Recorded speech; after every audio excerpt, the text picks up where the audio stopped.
ராசிக்காரங்களுக்கு இந்த காலகட்டம் எப்படி எனக்கு பொதுவாகவே மகர ராசிக்காரங்களுக்கு என்னென்னு அந்த அரசு சார்ந்த துறையில் எந்த ஒரு ஒத்துழைப்பு இருக்காது. நீங்கள் ஒரு கம்பெனியில் இருக்குன்னா அந்த கம்பெனி ஓனரோடைய ஒத்துழைப்பு அது இவங்களுக்கும் ஏதோ ஒரு பிரச்சனைகள் இருக்கும். ஏன்னா அதிகமணியான பிரச்சனைகளை வேலை சார்ந்த விஷயத்தில் பிரச்சனைகளை அனுபவிக்கக்கூடிய பற்றி இந்த மகர ராசி தான்.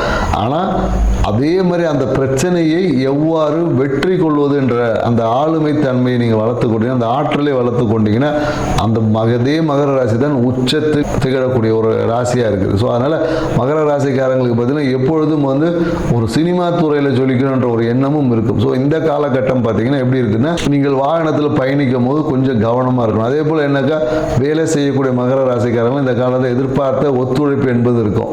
இந்த காலத்தில் திடீர்னு பார்த்தீங்கன்னா கம்பெனியோட ஓனரோ இல்லை நீங்கள் வேலை செய்யக்கூடிய நிறுவனமோ இல்லை ஏதோ ஒரு அரசியல் சார்ந்த விஷயத்தில் இருக்கிறவங்களுக்கு பார்த்தீங்கன்னா அந்த தலைமையிலேருந்து ஒரு நெருக்கடிகள் வந்துக்கிட்டே இருக்கும். தலைமை சார்ந்த விஷயத்தில் ஒரு நெருக்கடிகள் வரும், ஒரு அழுத்தம் இருக்கும். ஸோ அதனால் என்னென்னாக்கா ஃப்ரீயாக இந்த காலகட்டத்தில் இருக்க முடியாது. ஏதோ ஒரு நெருக்கடியை கொஞ்சம் சமாளிச்சுட்டு அந்த நெருக்கடிக்கு அப்புறம் ஒரு லாபம் கிடைக்கும்.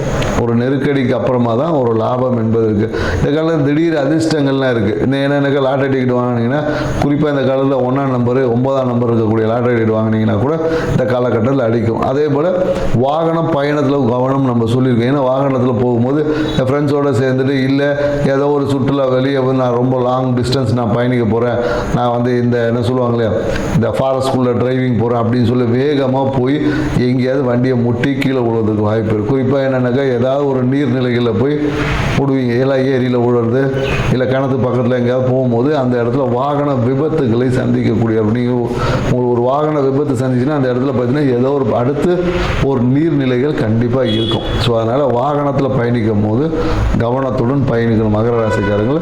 ஏன்னா அதன் மூலயமாக ஏன்னா ஃப்ரெண்ட்ஸோட ஹாப்பியாக போகும்போது தான் இந்த நிகழ்வு நடக்கும். ஸோ வாகனத்தில் போகும்போது மிகுந்த எச்சரிக்கை. நன்றி.